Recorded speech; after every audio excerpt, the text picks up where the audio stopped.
I thank you for giving me this opportunity.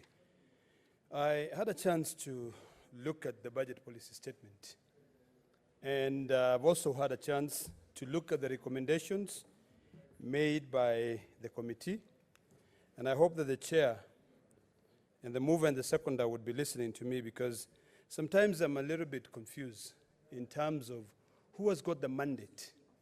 I've looked at recommendation number 4, and I have an issue with it, as much as I may want to support this. Let me first of all register that I actually do not support the committee report, because it's got two different issues. When you look at recommendation number 4, it says there is need to relook at how the vertical revenue sharing is determined to avoid situation where the CRA and the National Treasury are proposing different figures using different formula bases. Madam Speaker, I thought this was the role of the CRA, to come up with recommendations so that the Treasury can look into them.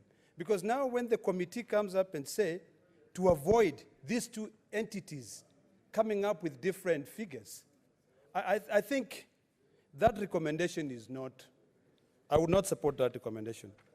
I've also looked at the other issue of the money in the MES. I think from last year, mediation, it taught us quite a lot. That in terms of equipment that have been leased, there's really nothing we can do. I've seen the recommendation here, that recommendation where they say the allocation of conditional grant on leasing of medical equipment should be withdrawn and payment discontinued until when the ongoing investigations are complete.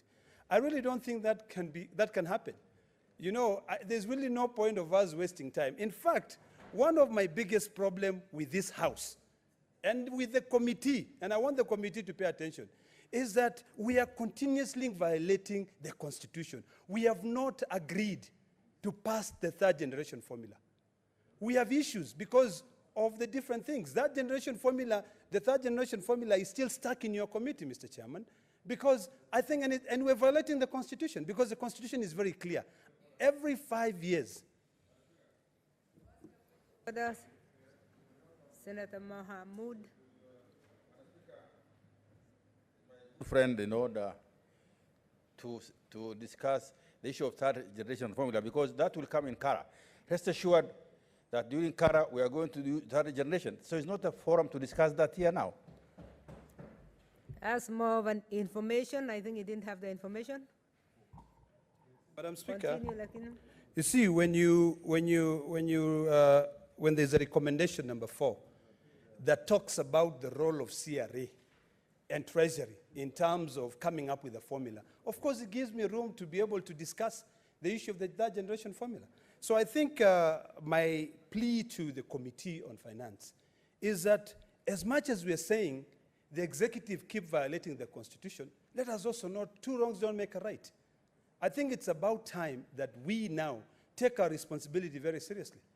Because if we keep on fighting, some of us are still stuck in that idea that, you know, we should consider the land size. Others are stuck in the idea that it's distance to service. So I think, Mr. Chairman, Madam Speaker, the committee needs to sit down and have a meeting with both Treasury and CRA to figure out what will happen. Because really, right now, the biggest problem we have, and I'd rather take the opportunity to discuss that now, because I'm sure it affects. When you talk about the vertical share, and you're saying counties to be given 316, you know what is actually even shocking is that even the population we are still using, the data we are still using is for 2009.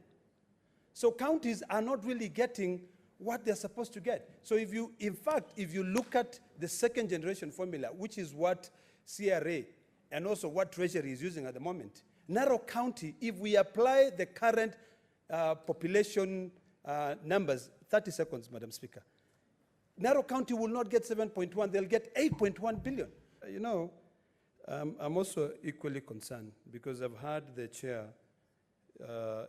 indicating that DORA and Kara will be tabled afresh.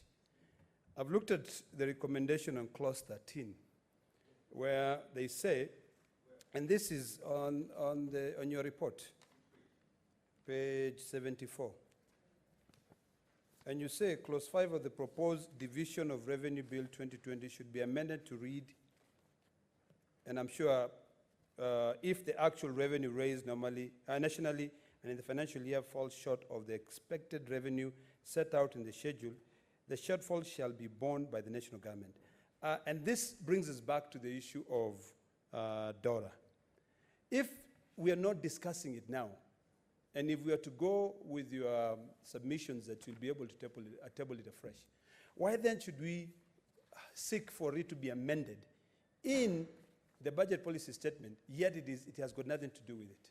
You know, those are the things that concerns me, because it is quite clear. And in fact, if you table, and I wish that you could be able to table a spreadsheet to show to all these senators, the 47 counties, that the division of revenue, Treasury relied on the second generation formula to be able to divide that revenue. And this is why I'm saying we have already violated Article 217, because we've not done it. So this, in my view, should have actually come in after the second generation formula has already been passed by this House, because we cannot be going backwards, Madam Speaker.